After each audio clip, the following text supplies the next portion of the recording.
Мен базарда иштеген үчүн мен базардагыларга көбүрөөк айтмакмын да, себеби базардагыларда обязательно порядке эч ким чакырбай атат да. Бирок базарда билесиз, көп жерде вирус обязательно түрдүүсү жүрөт. Рахат Батырбекова бүгүн өзүнүн аймагындагы үй бүлөлүк дарыгерлер тобуна эмдөөнүн биринчи дозасын алганы келген. Базарда иштегени үчүн анын вакцинадан өтүүсү зарыл экендигин билет. Өзүм бүгүн чыгынып добровольно ошо вакцина алганы келдим, себеби экинчи муну омикрон деген штаммы өтө оор переносить эткен адам. Эми ар бир адам өзүнө кайдыгер болбой, өзүнүн ден соолугуна кам көрсө, анан жакшы болот да келечегибизчи. Азыр Pfizer да и неме жана гриппке каршы. Ленара айым болсо 3-чү доза алуу үчүн келди. Дарыгердин кеңешинен соң эмдөө жүрүүчү жайда вакцина алды. Мен домком болуп иштейм. Бул жерде 3 домду карайм, жашоочулар менен чогуу келип алдым.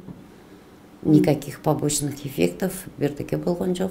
Элим тынч, өзүм тынч. Статистикага кайрыла турган болсок, COVID-19 менен ооруп жаткандардын көпчүлүгү эмдөөдөн баш тарткандар. Ошондуктан адистер бардык жарандарды эмдөөгө чакырат. Анткени вакцина алган адамда оору жугуп калса жеңил өтөрү белгиленет. Коронавирус илдетине каршы вакцинадан өткөн адамдар биринчиден жеңил оорушат. Эгер жуктурган убакта дагы жеңил өтөт.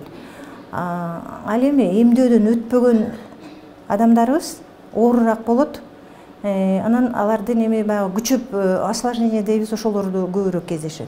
Жалал-Абад шаарында жайгашкан номер 5-үй бүлөлүк дарыгерлер тобу 16 миңден ашуун калкты телешет. Учурда алардын 47,8% вакцинанын биринчи дозасын алышты. Гүлжина Мындоева, Бурхан Бекматов, Жалал-Абад шаары.